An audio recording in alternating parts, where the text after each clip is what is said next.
Hello everybody. Today I'm going to try and show you guys how to restore headlights the correct way. The way that actually makes them last a lot longer than just polishing them. So it will be a little more expensive to do. However, I will show you guys all the materials you're going to need. All right, this is everything you're going to need. Everything here can be substituted by a 2K aerosol spray can of clear coat. This is just stuff I had laying around from automotive painting. I got some clear coat, hardener, some cleaner, the cup liners, and the cup, and the gun. However, you can usually just get the 2K can and get similar results. This is some water-based cleaner, some wax and grease remover. You can use water, some shop towels, a foam pad, so I can sand the headlights a little bit easier, less finger marks. Some 800 grit, some 1000 grit, and some 1500 grit. And some 3M auto tape. This tape is strong enough to where it won't peel up while you're painting. However, not too strong to where it won't lift up the paint while you're painting. Because that really would suck. You get a lot of overspray all over the rest of your bumper while you're painting these headlights. Right, in terms of other ways you can do this, you can also compound and polish. Sanding, of course, before that with 1000, 2000, and 3000. And then you can ceramic coat it. However, they won't last as long in terms of staying clear and then yellowing again. Because once that ceramic coat wears off, you'd have to keep coating your headlights. I don't know how often, but I do know that if you just ceramic coated them once, they roughly last about 2 years. This clear coat that we're putting on it should last at least 5 years plus, restore the OEM finish. So this is the way I like to go in terms of making sure that the customers that I have, like, their car stays how I fixed it for a very long time. All right, first step on these headlights is gonna be to mask them off. And so I really like to try and get clean lines.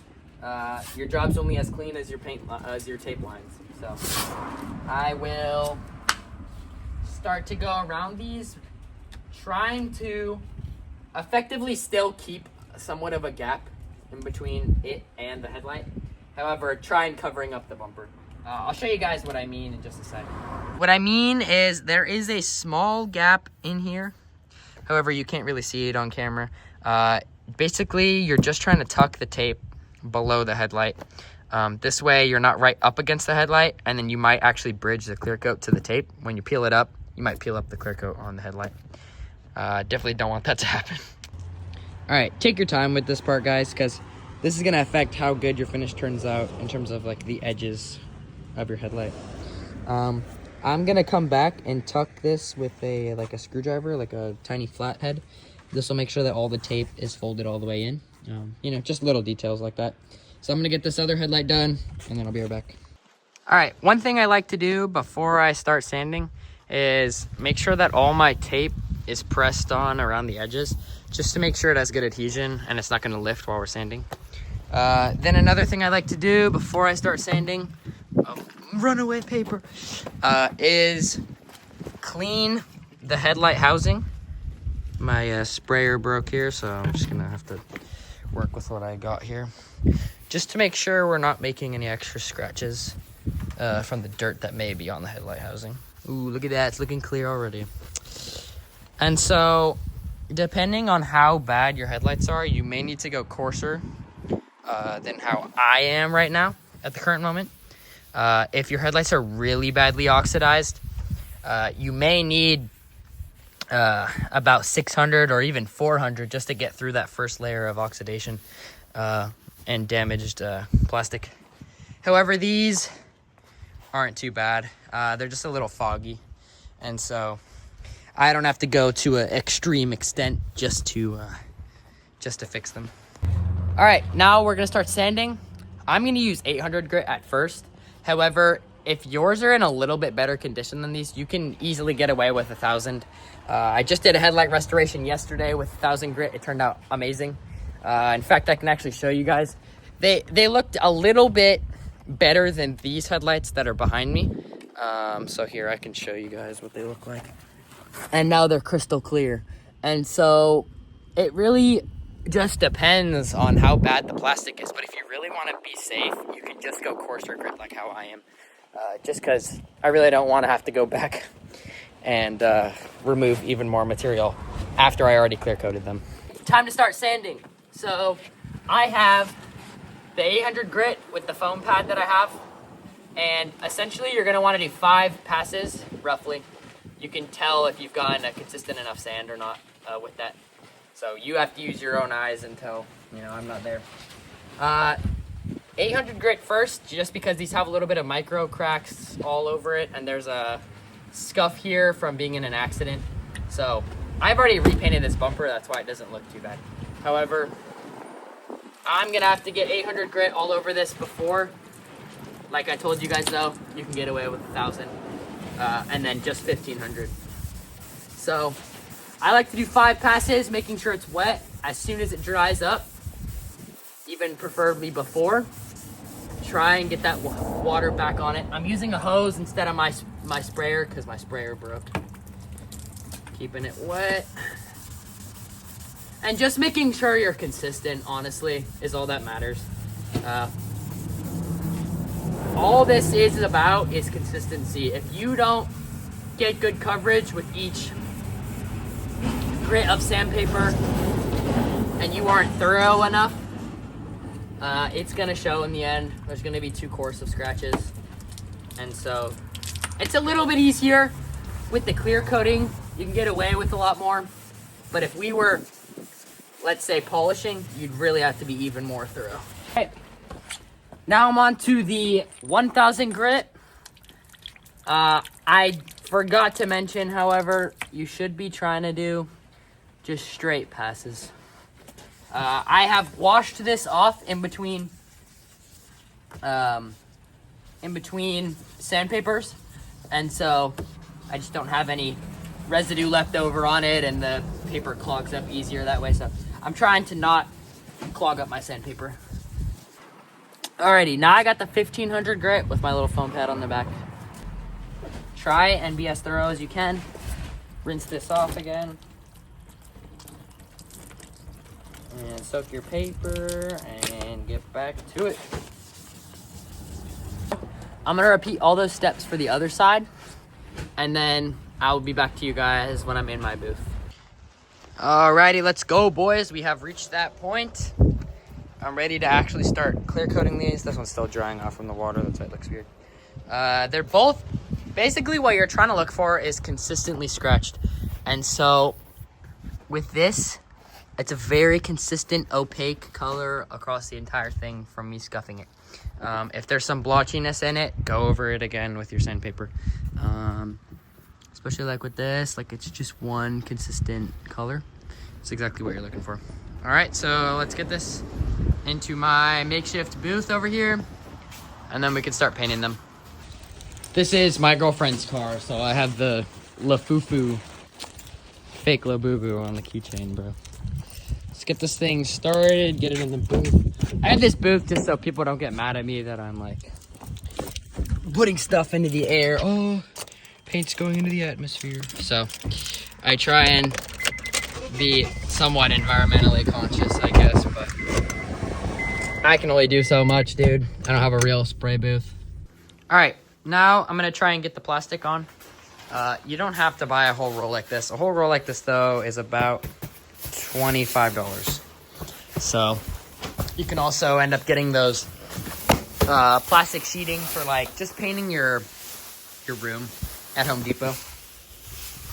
With these, I always try and make sure it says paint that side. Flip this John around. Pull this across the entire car. All right. Just especially since I'm using the actual gun. If you guys are doing 2K clear coat, you can basically get away with masking just this front portion of your car and your windshield, because that is not going to create as much overspray as this gun's about to see, or as this gun's about to, as you'll see. This gun is going to get paint everywhere. So I'm going to take these, pull them over these sides, and then we'll get this thing masked up, and I'll be right back. All right, next step is to take a razor blade and start to cut around the edge. I like to go as far in as I can, just so that way I don't cut too much material off. And you don't need an entire booth like this. You can do this in your driveway, especially with that 2K can. This is also another time to make sure that like your tape isn't messed up, like in some areas from sanding. After I let the car dry off, it's a little bit rough. So tape over those areas again as you're going around this. All right, now that these are taped up, I'm gonna try kick that under. That'll tighten up that spot. And then I'm gonna go, as you can see, it's a giant kite right now, around the car and tape each edge. All these principles that I'm talking about currently, like in terms of masking, also apply to when you paint your entire car. All right, time to mix up our paint. This is my clear, this is my hardener.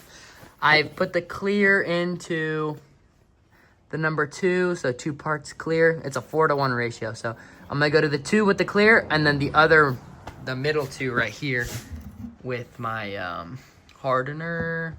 So let's get that in there. All right, pretty accurate. And let me go get my paint stick and mix this up, and then we'll be right back. Okay, well, lucky me, I don't have a paint stick, so I've got to try and don't make fun of me in the comments. I'm gonna tape over this screwdriver, and we're gonna call it a day, just to make sure I don't get any contaminants. This will also kind of make like a spider web type deal, give it some more area to mix. All right. Only with me would you find this stuff being done. Tack rag is gonna get rid of all the little pieces of dust left over. So I guess I did forget to mention those. Tack rag and the entire plastic sheeting in the beginning. I'll put a little disclaimer for everybody else. All right, I'm gonna get a good wipe on these headlights, make sure they're saturated in this stuff. Sheesh, that's what they'll look like when they're done, boys. Oh, fading away, but that's what they theoretically should look like. Alrighty, one last tip before we clean is get your floor wet. Even if you're doing this in your driveway with the aerosol spray can, the best thing you can do is try and make sure dust doesn't get kicked up. And so I'm gonna get water all over the floor, and then I'll be right back. Alright, now the last thing before we paint. Get our tack cloth. Make sure that we tack down this entire thing. Even if you're using that spray can, you guys gotta do this. Just makes that last bit of difference. Alrighty, before we paint, like Crazy Russian Hacker always said, safety is #1 priority. Get your respirators on, boys. Okay, so I have a couple of guidelines when I spray clear, especially on this gun. I spray it at 30 PSI is what works best for this gun. Look up the gun specs online if you're using a gun. If you're not, if you're just using your 2K can, you're gonna wanna get consistent passes, and you're gonna wanna overlap a lot more than I am right now and get a lot closer.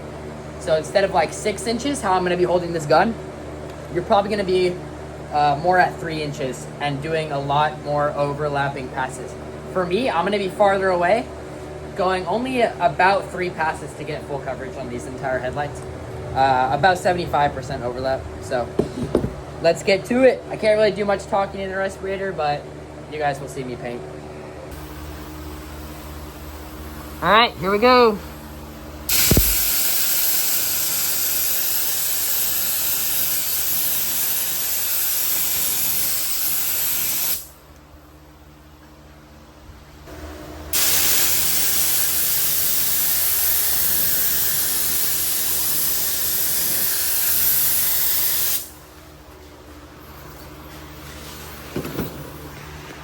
As you guys probably saw, it's a lot lighter on the first coat. You don't want to go too heavy on your first coat or you will get runs.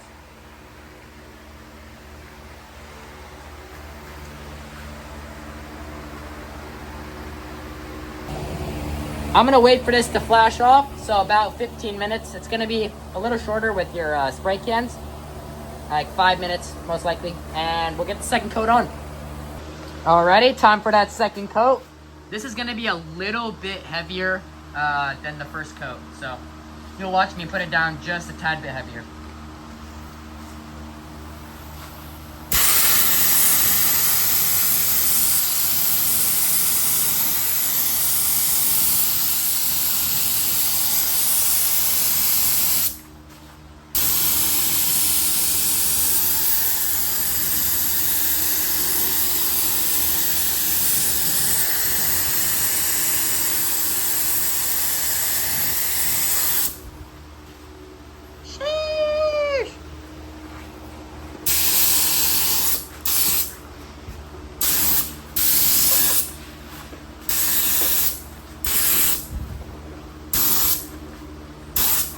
Just hitting on my edges real quick. Alrighty, these are all done. I'm going to unmask them now. They have been sitting for about an hour now before I unmask, just so that I don't get the tape stuck to the new coating that we have just sprayed. And you don't want to wait too long. I like to wait like an hour to two, just because if you have some bridging like we have here, you want to be able to cut through that with the razor blade and peel the tape off without messing anything up. So let's get this removed. All right, so I've just removed the plastic. Now I'm gonna start to peel this tape off. When you do peel the tape off, regardless of if you did the can or the gun, you're going to use the same technique as pulling away from the paint. So even when you're painting in a real car, like a whole car, you want to be pulling away. And so the whole time I'm just making sure to do that. I will be honest, I did actually scuff the paint on accident, sadly. Right there, you know. I show you guys what can really happen if you're not careful. All right, and to the naked eye, you can't really tell. So let's get this tape pulled off on this side, and then I'll be back with y'all. Alrighty, and that's the final product, guys. Look at these headlights. Sheesh, let's go, baby. Both drastically more clear than they were before. And so I would call this a success in my book. Look at the front of it now. It looks just way newer. Like, the headlights really changed the look of a car, guys. All right, this turned out amazing. I couldn't be happier. Both these headlights look pretty dang good. The whole front end looks a lot newer now, so I'm definitely happy with it. I'm going to be painting some complete cars soon. I got an Accord and an El Camino coming up. Pretty sure the El Camino will be first. So if you guys want to see that on the channel, tune back in. I'm going to make them like as tutorial as possible. I'll show you the ins and outs of what I do, and just how they turned out, you know. I'd like to show people how to paint their cars, just so they're more aware of, like, it's not too bad, bro. It's just a lot of people are scared that they're going to mess something up. But I mean, the only way you learn is by trying. So can't wait to show you guys that. Tune back in soon. I'll see you later.